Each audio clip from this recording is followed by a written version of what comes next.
আসসালামু আলাইকুম রহমতুল্লাহ বারাকাতু। আমি মোহাম্মদ হাবিবুর রহমান নিয়ে আসলাম খুবই খুবই গুরুত্বপূর্ণ। যদিও আমাকে কেউ রিকোয়েস্ট করে নাই যে এই সমস্ত ভিডিওগুলো দেওয়ার জন্য, তবেও আপনাদের জন্য দিতেছি একটু চিন্তা করে যে আসলে দিলে তো ওদের একটু উপকারী হয়। যদি উপকার হয় তাহলে দেই, দিলে ওদের উপকার হইতাছে। তো এই কারণে আসলে আজকে 3 নম্বর লেকচার, মানে থার্ড লেকচার আর কি। আমরা আজকে হচ্ছে জানুয়ারির 22।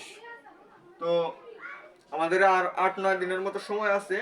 এই কয়েকদিনের মধ্যে আমরা যতটুকু কভার করতে পারি, আর যদি একদম শেষ হয়ে যায় আমাদের একদম গতিবিদ্যা পর্যন্ত বা বিস্তার পরিমাপ সম্ভাবনা পর্যন্ত, তাহলে তো ভালোই হইল।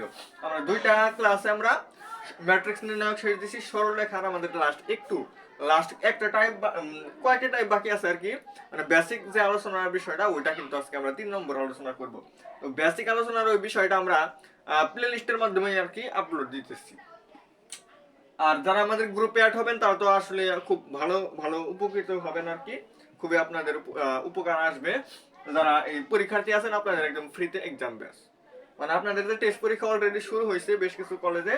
তো আপনারা এই কলেজে পরীক্ষাগুলো আপনারা দিবেন, পাশাপাশি যখন পরীক্ষা শেষ হয়ে যাবে এরকম বেসিক ক্লাসগুলো তো আমরা নিতেছি। ফেব্রুয়ারির 1 তারিখ থেকে আমরা কি করব, ফেব্রুয়ারির 1 তারিখ থেকে হচ্ছে ম্যাথ, বিশেষ করে ম্যাথ, ফিজিক্স এবং কেমিস্ট্রি আমরা চেষ্টা করব যে সকল বিষয়ের উপর, ম্যাথ, ফিজিক্স, কেমিস্ট্রি, এই সকল বিষয়ের উপর আমরা প্রত্যেকটি অধ্যায়ের উপর এমসিকিউ, সিকিউ, মানে টাইপ ভিত্তিক সমাধান করার জন্য, এবং আপনাদের রেগুলার পরীক্ষার ব্যবস্থা, যাতে পরীক্ষার্থী নিজে যাচাই করতে পারেন, পরীক্ষার্থী নিজেকে যাচাই করবেন। তো এগুলোর জন্য আসলে মানে আমরা যেদিন যে অধ্যায়টি ক্লাস নিব ওই দিনই হচ্ছে মানে আমরা দিনে যদি ক্লাসটা দেই, রাত্রে হচ্ছে আমরা কি করব ওটার পরীক্ষার লিঙ্কটা দিব, আপনারা পরীক্ষা দিবেন, নিজেকে যাচাই করবেন। এবং প্রথম 20 জন বা 30 জনের আমরা মেরিট লিস্ট করব। মানে পরীক্ষা যখন শেষ হবে, পরীক্ষার একটা নির্দিষ্ট সময় থাকবে, এই সময়ের মধ্যে আপনারা পরীক্ষা দিবেন এবং এরপর হচ্ছে আমরা দেখবো যে হ্যাঁ আসলে কতজন হয়েছে, হাইট কত পাইছে, এরকম তাদের গ্রুপে দেওয়া হবে। এই হোয়াটসঅ্যাপ এই গ্রুপটার লিঙ্ক আমাদের ডেসক্রিপশন বক্সে দেওয়া থাকবে, আপনারা নেবেন। তো সরলরেখাতে আমাদের যতটুকু বাকি ছিল ওইটুকু শেষ করে আমরা বৃত্ততে যাব। তো এই এতটুকু আমরা আলোচনা শুরু করি। প্রথমে আমাদের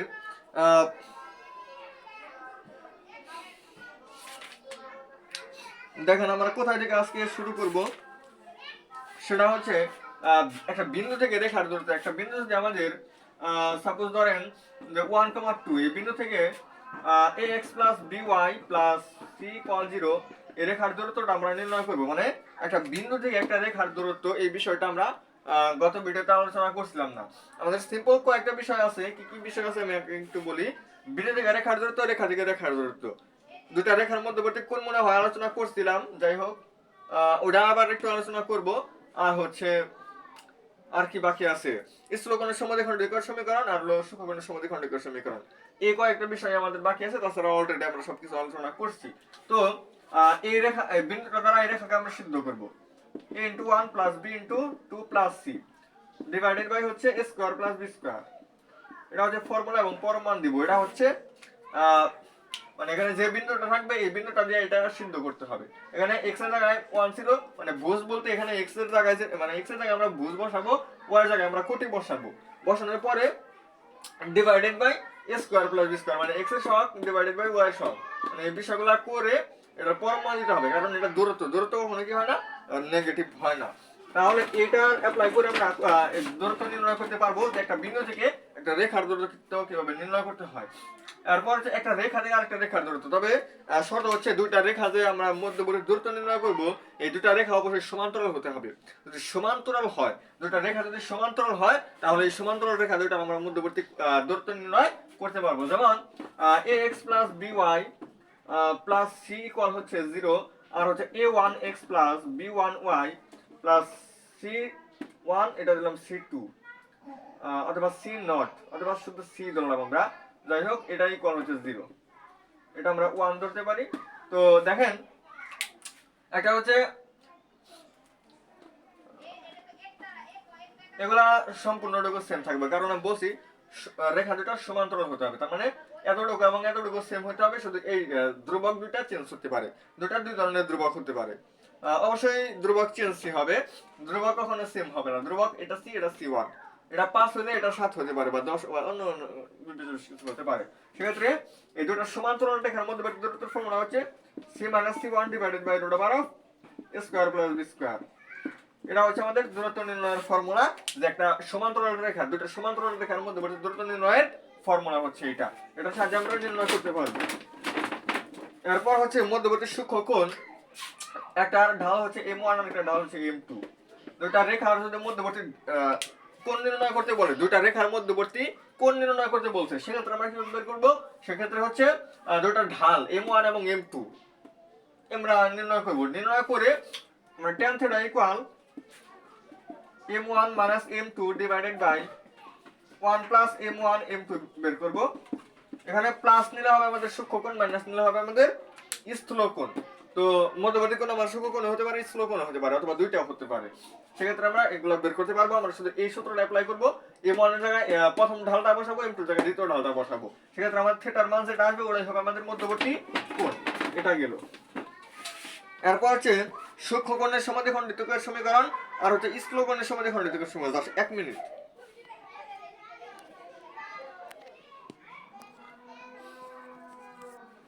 যাই হোক, একটা মানে নেটটা অফ করে দিলাম, নেটটা একটু প্রবলেম করতেছিল। যাই হোক, এটা কেউ কিছু মনে করবেন না। এখন আমরা স্থূলকোণের সমদ্বিখণ্ডিতকের সমীকরণ এবং সূক্ষ্মকোণের সমদ্বিখণ্ডিতকের সমীকরণ আমরা বের করব। সেক্ষেত্রে a1x plus b1y plus c1 equal 0 এবং হচ্ছে a2x plus b2y plus c2 equal 0, এই যে দুইটা রেখা, এই দুইটা রেখা অন্তর্গত সূক্ষ্মকোণ, মধ্যবর্তী সূক্ষ্মকোণের সমদ্বিখণ্ডক। অর্থাৎ এই দুইটা রেখা, সাপোজ এই রেখাটা হচ্ছে আমাদের এইটা, আর এটা হচ্ছে আমাদের এইটা। তাহলে এখানে আমাদের ছেদ করছে, তাহলে এখানে একটা কোণ হইছে, এটা হচ্ছে আমাদের স্থূলকোণ কথার কথা, আর এটা দিলাম আমরা সূক্ষ্মকোণ।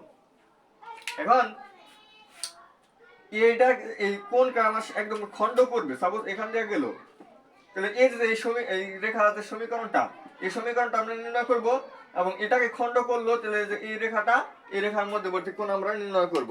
যাই হোক, এটা হচ্ছে আমাদের সূক্ষ্মকোণ এবং স্থূলকোণের সমদ্বিখণ্ডকের সমীকরণ, যেটা হচ্ছে আমরা নির্ণয় করব হচ্ছে, এখানে একটু দেখি এখানে আসলে কি বিষয়গুলা আমাদের যে জিনিসটা আসলে নির্ণয় করতে হয় সেটা হচ্ছে a1 a2 plus b1 b2। এটা a1 a2 plus b1 b2 এটা আমরা নির্ণয় করব। এটা আমাদের তিনটা অবস্থা হতে, দুইটা অবস্থা হবে, হয়তো শূন্যের থেকে বড় হবে, না হয় a1 a2 plus b1 b2, শূন্যের থেকে ছোট হবে, না শূন্যের থেকে বড় হবে। আর বহিস্থ কোন একটা বিন্দু থেকে, বহিস্থ কোন একটা বিন্দু থেকে আমরা কি করব,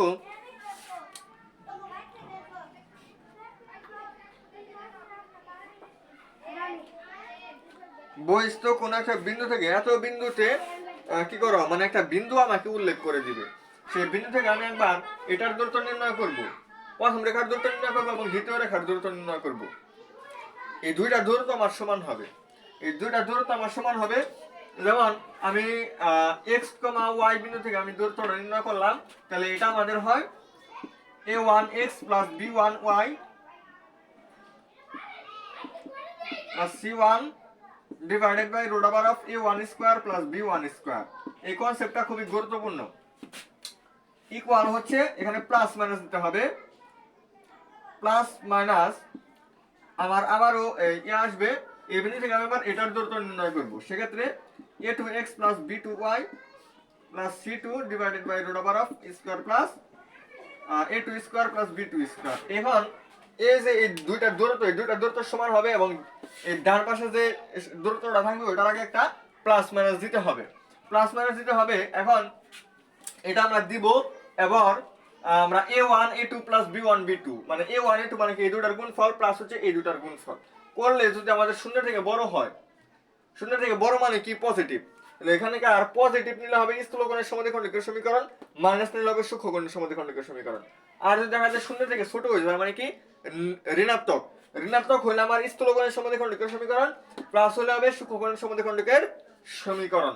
এভাবে আমরা স্থূলকোণের সমদ্বিখণ্ডকের সমীকরণ এবং সূক্ষ্মকোণের সমদ্বিখণ্ডকের সমীকরণ বা এককোণের সমদ্বিখণ্ডকের সমীকরণ আমরা নির্ণয় করতে পারলাম। তাহলে আসেন আমরা এখন পরবর্তী অধ্যায়ে যাইতে পারি। আমরা পরবর্তী অধ্যায়ে মনে হয় যাইতে পারবো, তার কারণ আমাদের যে বেসিকগুলো ছিল সেই বেসিকগুলো আমাদের আলোচনা শেষ। এবার আমরা যাবো হচ্ছে সরাসরি একদম বৃত্ত। কোন অধ্যায়ে যাবো আমরা? বৃত্ত।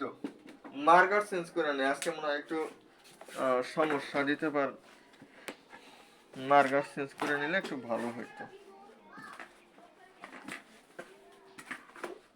মার্কার কোথায় গেল আরেকটা?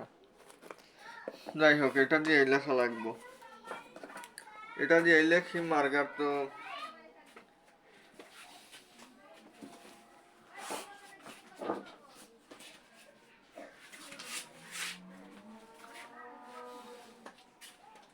যাই হোক, মার্কার আশেপাশে আছে, সমস্যা নাই, আমরা এটা দিয়ে লিখতে থাকি।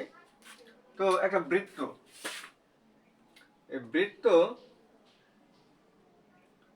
এটা আমাদের হয়েছে মোটামুটি বৃত্ত হয়েছে। বৃত্তের এই হচ্ছে আমাদের কেন্দ্র, কেন্দ্র হয়েছে কেন্দ্র, এটা হচ্ছে আমাদের পরিধি। কেন্দ্র থেকে পরিধি পর্যন্ত আমার একটা দূরত্ব আছে, এই দূরত্বটাকে বলা হয় আর, অর্থাৎ ব্যাসার্ধ। আচ্ছা, আর এটা হচ্ছে আমাদের পরিধির ফর্মুলা হচ্ছে 2 পাই আর, ক্ষেত্রফল হচ্ছে পাই আর স্কয়ার। এই বিষয়গুলো কিন্তু একদম সিম্পল। এখন এটা একটা বিন্দু আমরা দিলাম হচ্ছে x, y।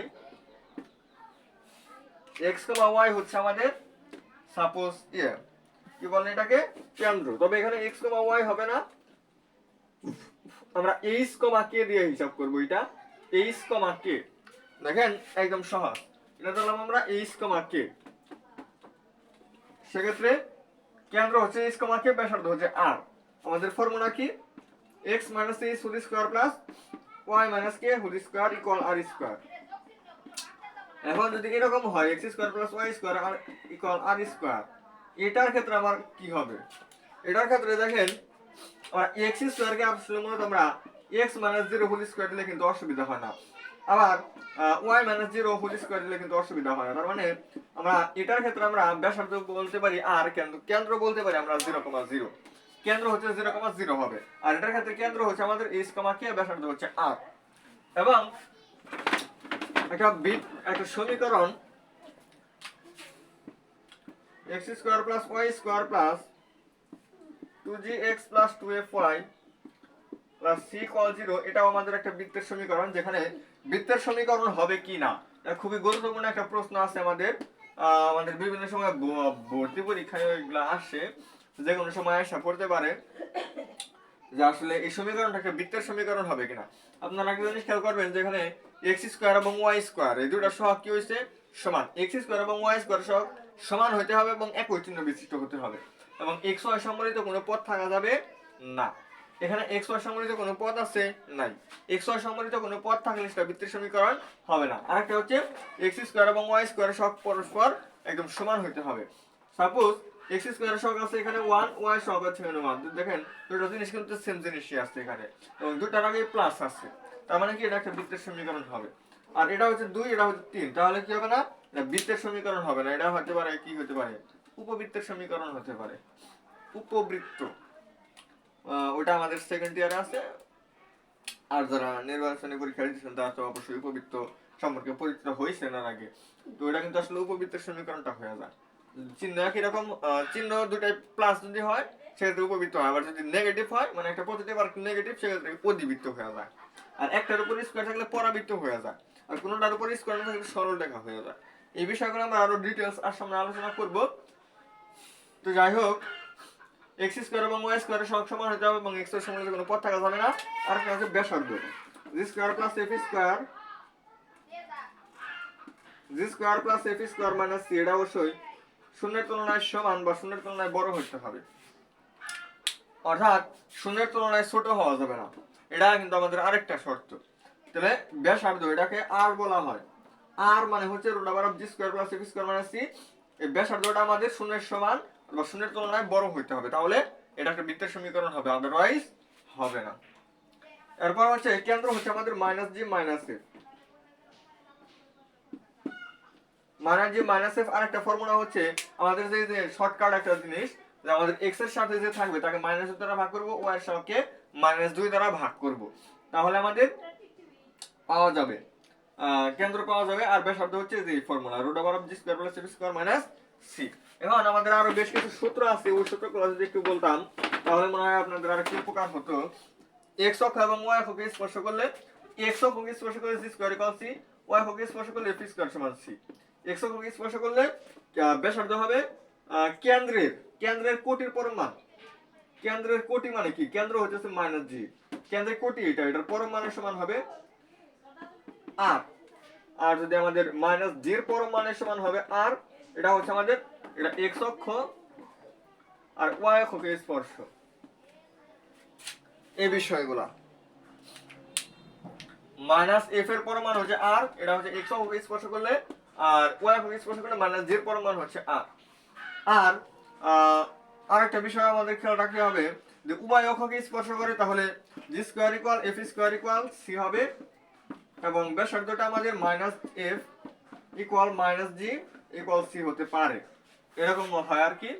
আর একটা বৃত্ত যদি আমাদের মূল বিন্দু দেওয়া যদি যায়, মূল বিন্দু দেওয়া গেলে সি ইকুয়াল 0 হয়। একটা বৃত্ত যদি মূল বিন্দু দেওয়া যায় সেক্ষেত্রে সির মান 0। আর যদি একটা বৃত্তের ব্যাসার্ধ যদি শূন্য হয়, ব্যাসার্ধ আর, আর যদি শূন্য হয় এটাকে বলা হয় বিন্দু বৃত্ত। বিন্দু বৃত্ত মানে কি, ওই বৃত্তের ব্যাসার্ধ হচ্ছে 0, আর সির মান 0 হইলে ওটা হচ্ছে মূল বিন্দুগামী, মানে সমীকরণটা এরকম হয় x square plus y square plus 2gx plus 2fy equal হচ্ছে 0। তাহলে এই ফর্মুলাগুলো আমাদের ছিল। এরপর আমাদের আরো যে বিষয়গুলো জানতে হবে,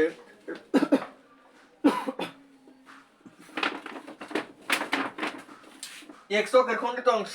এক্স অক্ষের খণ্ডিত অংশ ছিল হচ্ছে আমাদের 2 root over of g square minus c, আর ওয়াই অক্ষের খণ্ডিত অংশ ছিল 2 root over of f square minus c. এই দুটো ফর্মুলা আমাদের খুবই খুবই গুরুত্বপূর্ণ, এগুলো আমাদের মনে রাখতে হবে। তো এই বিষয়গুলো আমাদের ছিল। এরপর হচ্ছে একটা বৃত্তের সমীকরণ হচ্ছে x square plus y square plus 2gx 2fy plus c equal 0। এই সমীকরণটা, এই বৃত্তের এই সমীকরণটা এক বৃত্তের সমীকরণ। এই বৃত্তের সাপোজ 1,2, এই বিন্দুটা আসলে এই বৃত্তের কোথায় অবস্থিত, এই বৃত্তের কোথায় অবস্থিত এটা একটু ভালো করে বোঝার চেষ্টা করেন, যে এটা কি বৃত্তের ভিতরে অবস্থিত, না বৃত্তের উপরে অবস্থিত, না বৃত্তের বাইরে অবস্থিত। সেক্ষেত্রে আপনি এই 1 এবং 2 যথাক্রমে এক্স এবং ওয়াই এর জায়গায় বসাবেন। বসানোর পরে এখানে একটা স্বাভাবিক একটা মান আসবে। স্বাভাবিক একটা মান যদি আমাদের শূন্যের তুলনায় বড় হয়, শূন্যের তুলনায় বড়, যেমন +1 +2 মানে ধনাত্মক কোন একটা সংখ্যা যদি আসে, মানে এটার দ্বারা এটাকে সিদ্ধ করানোর পরে, তাহলে সেটা হয় আমাদের যে ধনাত্মক কোনো মান আসে তাহলে বাইরে অবস্থিত, আর যদি ঋণাত্মক মান আসে তাহলে ভিতরে অবস্থিত, আর যদি শূন্য হয় তাহলে বৃত্তের উপরে অবস্থিত। এটা আমাদের গেল।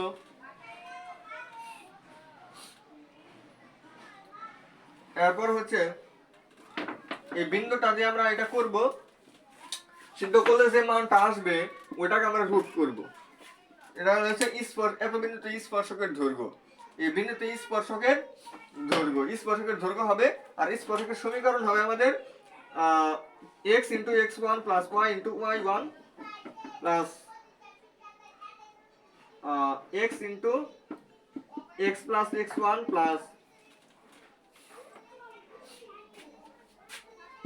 2 × y plus y1 plus c equal হচ্ছে 0। এরকম একটা ফর্মুলা আমাদের মনে রাখতে হবে। এটা হচ্ছে আমাদের স্পর্শকের সমীকরণ সংক্রান্ত। তাহলে এটা হচ্ছে আমাদের স্পর্শকের সমীকরণ, আর হচ্ছে স্পর্শকের দৈর্ঘ্য। এরপর আমাদের যে জিনিসটা জানতে হবে সাধারণ জ্যার সমীকরণ। দুইটা বৃত্তের সাধারণ জ্যার সমীকরণ হবে, একটা বৃত্ত থেকে আরেকটা বৃত্ত আমাদের বাদ দিতে হবে, একটা বৃত্ত থেকে আরেকটা বৃত্ত বাদ দিলে ওটা হবে সাধারণ জ্যার সমীকরণ। এরপর হচ্ছে আমাদের অন্তঃস্পর্শ বহিঃস্পর্শ। অন্তঃস্পর্শ কোনটা কি? অন্তঃস্পর্শ যদি করে এটা কেন্দ্র, দুটার কেন্দ্র এবং দুটার ব্যাসার্ধ বের করবেন। ওটা কেন্দ্র থেকে কেন্দ্র দুটার দূরত্ব হবে ব্যাসার্ধ দুটার যোগফলের সমান। আর যদি বহিঃস্পর্শ করে, না বহিঃস্পর্শ করলে যোগফলের সমান, আর যদি অন্তঃস্পর্শ করে তাহলে বিয়োগফলের সমান। তো এই বিষয়গুলো আপনারা একটু দেখবেন। এরপর হচ্ছে আরো জানি কি আছে আমাদের, ও একটা বিন্দু থেকে একটা বৃত্তের দূরত্ব, একটা বিন্দু থেকে একটা বৃত্তের দূরত্ব আমরা কিভাবে নির্ণয় করব, এই বিষয়টা দেখেন আমরা কিন্তু সব বেসিক আমরা আলোচনা করতেছি।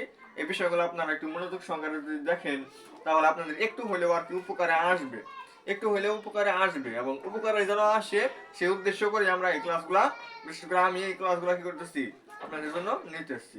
তো ক্লাসগুলা করবেন। তাহলে একটা বিন্দু থেকে একটা রেখার দূরত্ব আমরা নির্ণয় করতে পারি, একটা রেখা থেকে আরেকটা রেখার দূরত্ব নির্ণয় করতে পারি। কিন্তু একটা বিন্দু থেকে একটা বৃত্তের দূরত্ব কিভাবে নির্ণয় করব, যে এই বিন্দুটা থেকে এটা কতটুকু দূরে অবস্থিত। সেক্ষেত্রে আমাদের অবশ্যই সেই বৃত্তটা আগে দেখতে হবে, বৃত্তটা আগে সিদ্ধ করতে হবে। বৃত্ত দ্বারা আগে কি করতে হবে? সিদ্ধ করতে হবে। যদি সিদ্ধ করলে যদি ধনাত্মক মান আসছে তার মানে বাইরে অবস্থিত, আর বাইরে অবস্থিত হইলেই ওটা দূরত্ব নির্ণয় করা যাবে। আর যদি দেখা যায় যে না উপরে অবস্থিত তাহলে তার দূরত্ব হবে না, দূরত্ব হবে কত? শূন্য হবো। আবার যদি ভিতরে যদি অবস্থিত হয় তাহলে নেগেটিভ মান আসবো। আবার কবে যদি দূরত্ব নেগেটিভ তাহলে যদি একটা পরমান দিয়ে দেয় সেক্ষেত্রেও কিন্তু আসলে অতটুকু মানে হয় না। যাই হোক আগে দেখতে হবে এটা বাইরে অবস্থিত কিনা, বাইরে অবস্থিত হলে দূরত্ব নির্ণয় করা যাবে। এখন যে বৃত্তটার দূরত্ব আপনি নির্ণয় করবেন ওই বৃত্তের কেন্দ্র এবং ব্যাসার্ধ বের করবেন। কেন্দ্র এবং ব্যাসার্ধ বের করে আপনি কেন্দ্র থেকে ওই বিন্দুর যে দূরত্বটা, কেন্দ্র থেকে ওই বিন্দুর দূরত্বটা আপনি বের করবেন। দূরত্ব বের করলে যে রেজাল্ট আসবে ওইখান থেকে আপনি ব্যাসার্ধটা বাদ দিবেন। মনে হয় বুঝেন নাই? Suppose ax square plus y square plus 2gx plus 2fy plus c equal 0। এই যে বৃত্তটা, এই বৃত্তটা সাপোজ x1 y1, এই বিন্দু থেকে এই বৃত্তের দূরত্বটা কতটুকু দূরে, বা এই বিন্দুটা থেকে কতটুকু দূরে এই বৃত্তটা অবস্থিত,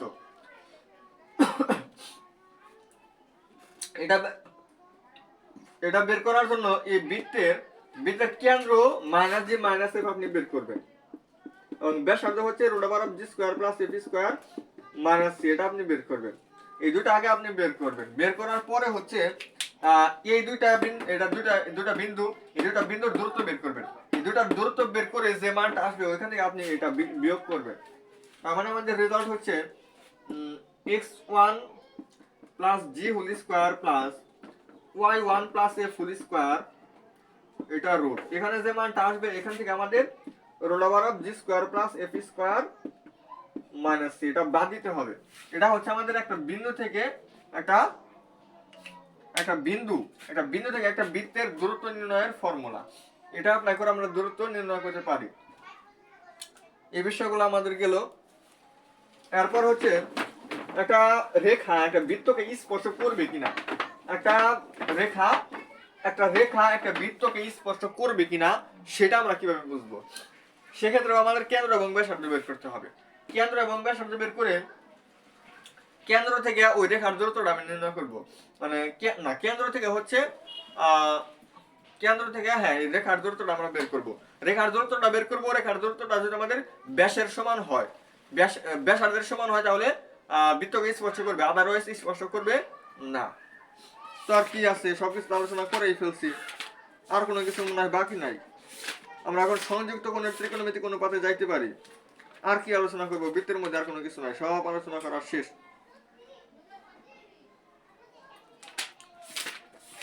আমরা যাবো হচ্ছে এখন সংযুক্ত কোণের ত্রিকোণমিতিক অনুপাত, দেখি এটা কতদূর কভার করতে পারি। সংযুক্ত কোণের ত্রিকোণমিতিক অনুপাত যে সূত্রগুলো আমাদের ছিল এই সূত্রগুলো আমাদের অবশ্যই পারতে হবে, আর এই অধ্যায়টা আমাদের খুবই খুবই ইম্পর্টেন্ট। এই সংযুক্ত কোণের ত্রিকোণমিতিক অনুপাত যারা না পারবেন তারা কিন্তু চাইলেও অন্তরীকরণ যোগজীকরণ পারবেন না।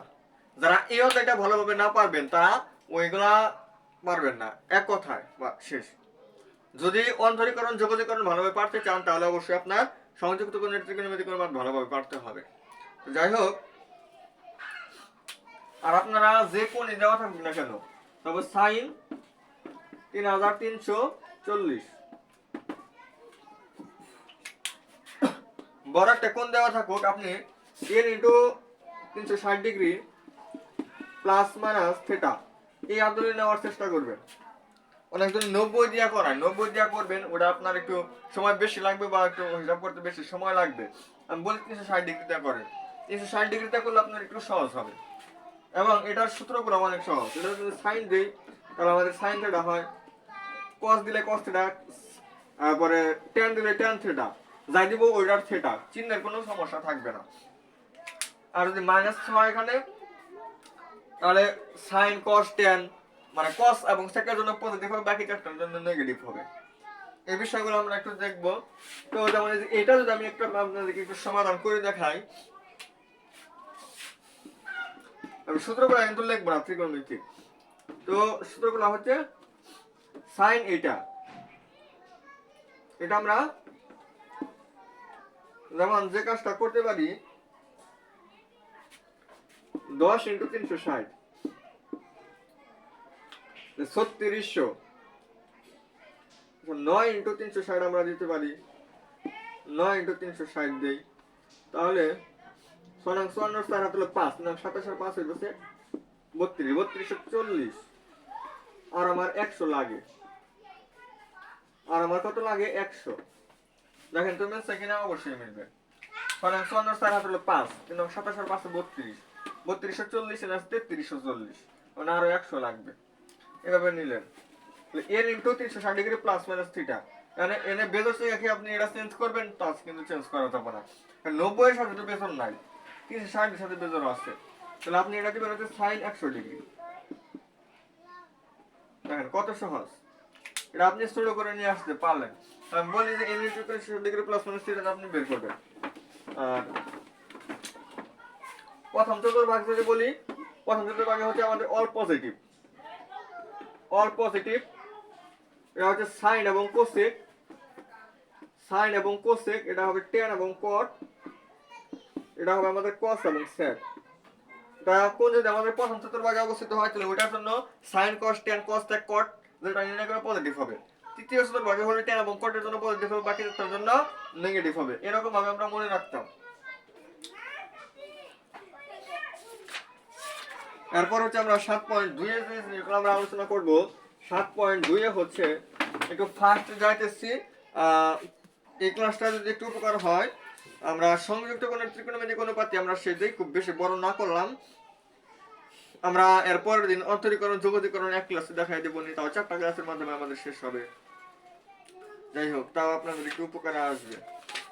তাহলে sin a plus b sin a minus b, cos a plus b cos a minus b, এগুলা 4টা সূত্র ছিল। আমি একটু বলি, sin a প্লাস বি হচ্ছে sin a cos b plus cos a sin b, আর cos a প্লাস বি হচ্ছে cos a cos b minus sin a sin b, cos a plus cos a minus b হচ্ছে sin a cos b minus cos a sin b, cos a minus b হচ্ছে cos a cos b plus sin a sin b। এই যে আমি সূত্রগুলো বলতেছি না, একদম matrix নির্ণয় থেকে শুরু করে যোগজীকরণ পর্যন্ত, একদম বাস্তব সংখ্যা থেকে শুরু করে বিস্তার পরিমাপ সম্ভাবনা পর্যন্ত, এই সকল অধ্যায়ের সূত্র আপনি গ্রুপে পেয়ে যাবেন। তো গ্রুপে কিন্তু অবশ্যই অ্যাড হতে হবে। গ্রুপে সব সূত্র কি দেওয়া আছে, সুন্দর করে দেওয়া থাকবে। আর বেসিক আলোচনা করার মতো তেমন কোনো কিছু আসলে নেই। তো এই বেসিক এই সূত্রগুলো আপনারা পারবেন। আমি দু একটা ম্যাথ আপনাদেরকে একটু দেখাই, এখানে দু একটা ম্যাথ দেখানো যায়। এরপর আমরা সিডের সূত্র অ্যাপ্লাই করব। ত্রিকোণমিতিতে আসলে ওইরকম এক্সারসাইজ করা যদি হয় তাহলে আমি কয়েকটা ম্যাথ দেখাইলাম, সেক্ষেত্রে আপনাদের একটু উপকার হইল।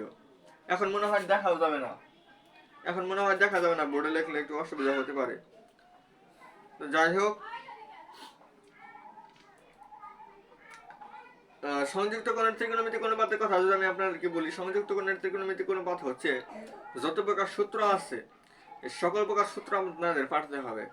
সূত্র পারলেই আপনারা ম্যাথ পারবেন। আর যে প্রচুর পরিমাণে প্র্যাকটিস করতে হবে। এখানে তেমন কোনো বেসিক আলোচনা নাই, একটা ছিল ওইটা আমি আলোচনা করছি যে ভাঙানোর বিষয়টা, এরপর হচ্ছে কোনটা কোন চতুর্ভাগে ধনাত্মক কোন চতুর্ভাগে ঋণাত্মক এই বিষয়গুলো কিন্তু। এরপর হচ্ছে আমাদের শুধু সূত্র অ্যাপ্লাই করবো আর খালি ম্যাথ সমাধান করবো, সূত্র অ্যাপ্লাই করবো আর ম্যাথ সমাধান করবো।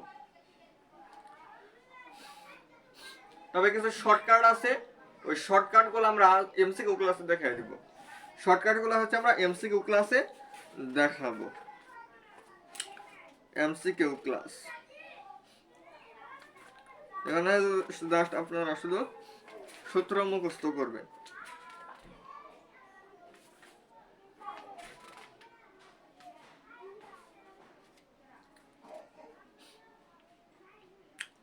এখানে আমাদের অনেক সূত্র, যে কয়েকটা সূত্র আমার খুবই মাস্ট জানা থাকতে হবে, সেই সবগুলা সূত্র আমি কি করব, একটা নোট করে গ্রুপে দিয়ে দেব।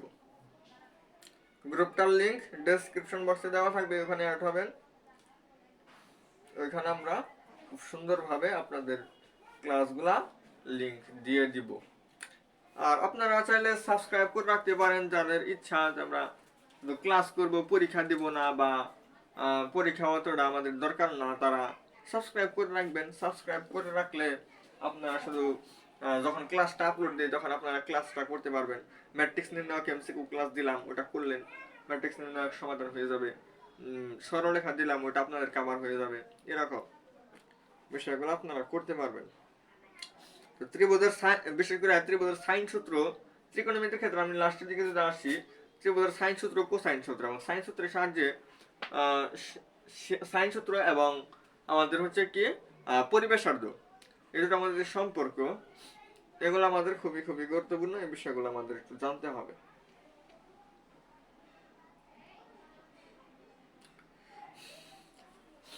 যেমন এখানে আমি আজকে জিনিস আপনাদেরকে একটু দেখাই। তিনটা কোণ যদি আমাদের এ বি সি হয়, তাহলে আমরা ছোট হাতের বাহু দৈর্ঘ্য যে লেটার দ্বারা প্রকাশ করি, আমরা এ বি সি দ্বারা প্রকাশ করি। যে কোনটাকে আমরা এ, কোনটাকে বি আর কোনটাকে সি দ্বারা প্রকাশ করব। এ কোণের বিপরীত বাহুকে আমরা এ দ্বারা প্রকাশ করব, সি কোণের বিপরীত বাহুকে আমরা সি দ্বারা, বি কোণের বিপরীত বাহুকে আমরা বি দ্বারা প্রকাশ করব। এটা ছিল আমাদের ফর্মুলা। পরিসীমা হচ্ছে, পরিসীমা বলতে কি বোঝায়, তিনটা বাহুর যোগফল। অর্ধ পরিসীমা হচ্ছে 2 দ্বারা ভাগ, এটাকে আমাদের এস বলা হয়। এস হচ্ছে আমাদের অর্ধ পরিসীমা। এস হচ্ছে কি আমাদের অর্ধ পরিসীমা। আর একটা সূত্র আপনারা মনে রাখবেন, half A B sign C. ত্রিভুজের ক্ষেত্রফল নির্ণয়ের ফর্মুলা, এ বি হচ্ছে দুইটা বাহু এবং এ এবং বি দ্বারা যে বাহুটা, এই দুইটা বাহুর মধ্যবর্তী কোণ হচ্ছে কোণ সি। এই সূত্রটা আপনারা অ্যাপ্লাই করে ক্ষেত্রফল নির্ণয় করতে পারেন। এটা কিন্তু যদিও 9, 10 এর সূত্র আপনাদের ইন্টারমিডিয়েট বোর্ড পরীক্ষায় এবং বিভিন্ন ইঞ্জিনিয়ারিং ভর্তি পরীক্ষায় আপনাদের এখান থেকে প্রশ্ন, এই সূত্রটা থেকে প্রশ্ন আসে। এই সূত্রটা খুবই গুরুত্বপূর্ণ। এবং এখানে আমাদের ফর্মুলা হচ্ছে a divided by sin a equal b divided by sin b equal c divided by sin c। এটা হচ্ছে আমাদের সাইন সূত্র। এটার সাথে ফর্মুলা হচ্ছে 2r। আর হচ্ছে আমাদের ব্যাসার্ধ। কোন বৃত্তের ব্যাসার্ধ? এটা হচ্ছে আমাদের একটা, এখানে একটা বৃত্ত আর্ট করব। যে বৃত্তটা আমাদের খুব একটা ভালো হয় নাই, আমাদের এ বিন্দু তিনটা বিন্দুকে স্পর্শ করবে, তাহলে এটা হবে ত্রিভুজের চারপাশে যে বৃত্তটাকে বলা হয় পরিবৃত্ত। পরিবৃত্তের কেন্দ্র হচ্ছে পরিকেন্দ্র। পরিকেন্দ্র থেকে একটা বিন্দুর যে দূরত্বটাকে বলা হয় পরিব্যাসার্ধ। পরিব্যাসার্ধকে আর বলা হয়। আর এর ফর্মুলা হচ্ছে আমাদের এটা। মানে ব্যাস ইকুয়াল হবে a ডিভাইডেড বাই sin এর সমান অথবা b divided by sin b এর সমান। এটাকে এভাবে লেখা যায়, সুতরাং a b c ইকুয়াল হচ্ছে sin a sin b sin c। এই বিষয়গুলো আমরা একটু মাথায় রাখবো, তাহলে আমাদের কভার হয়ে যাবে। তো ত্রিকোণমিতি আসলে আর কি আলোচনা করবো, ত্রিকোণমিতি ওইরকম কোনো আলোচনার বিষয় নাই। তো যে সূত্রগুলো আছে ওইগুলো আমরা একদম নোট করে আপনাদেরকে দিয়ে দিব। তো গ্রুপে যারা অ্যাড হবেন তারা পাবেন না, যারা অ্যাড হবেন না তারা পাবেন না, কারণ আপনাদের ইচ্ছা। যারা গ্রুপে অ্যাড হবেন তারা এই ক্লাসগুলো পাবে, মানে এই যে সূত্রের যত নোট, মানে এই নোটগুলা আমাদের বেশ নোট আছে। প্রত্যেকটা অধ্যায়ের যত মানে সামারি, এই যে সামারি ক্লাসগুলো নিতেছি, সামারির নোট, এগুলার নোট আপনারা পাবেন, মানে যত প্রকার বেসিক লাগে। এরপর হচ্ছে যে যে টাইপ, একটা অধ্যায় কি টাইপ থেকে বারবার প্রশ্ন আসতেছে, কোন বোর্ডে, একদম বোর্ড অ্যানালাইসিস করে এরকম আমরা বিভিন্ন ক্লাস এবং বিভিন্ন হচ্ছে আমাদের পরীক্ষা সবকিছু আমরা দেওয়ার চেষ্টা করব। একদম ফ্রিতে আপনারা খুব গোছালো একটা প্রিপারেশন পাবেন। পি সি বি এম, এই 4টা সাবজেক্ট। বলেন তো কোনটা কোনটা? পি মানে হচ্ছে physics, C chemistry, B biology, M math. এই 4টা সাবজেক্ট আপনারা খুব সুন্দরভাবে প্রস্তুতি নিতে পারবেন। তো আমরা ক্লাসটি আর দীর্ঘ করতে চাই না, আর কারেন্ট যেহেতু চলে গেছে আমাদের দেখতে হয়তো একটু অসুবিধা হচ্ছে। তো আমরা আগামী দিন অন্তরীকরণ শুরু করব। আমরা আগামী দিনে অন্তরীকরণ এবং যোগজীকরণ এই 2টা অধ্যায় আমরা শেষ করার চেষ্টা করব। ওগুলোর মধ্যেও আমাদের অনেক বেসিক আছে, ওগুলোর মধ্যে আমাদের কিছু ম্যাথ আসলে প্র্যাকটিস করতে হবে। আসলে বেসিক অতটা না, তবে সূত্রগুলো পারতে হবে এবং আমাদের কিছু প্রত্যেকটা টাইপ থেকে একটা করে ম্যাথ দেখাইতে হবে। প্রত্যেকটা করে অনেক যদি আমরা একটা করে ম্যাথ দেখাই তাহলে মনে হয় আমাদের একটু বেসিকগুলো একটু ঝালাই হবে। বেসিকগুলো একটু ঝালাই হলে সেক্ষেত্রে আমরা ম্যাথ করতে পারবো। তো আজকের ক্লাসটি আমাদের এই পর্যন্ত। আসসালামু আলাইকুম ওয়া রাহমাতুল্লাহি ওয়া বারাকাতুহু।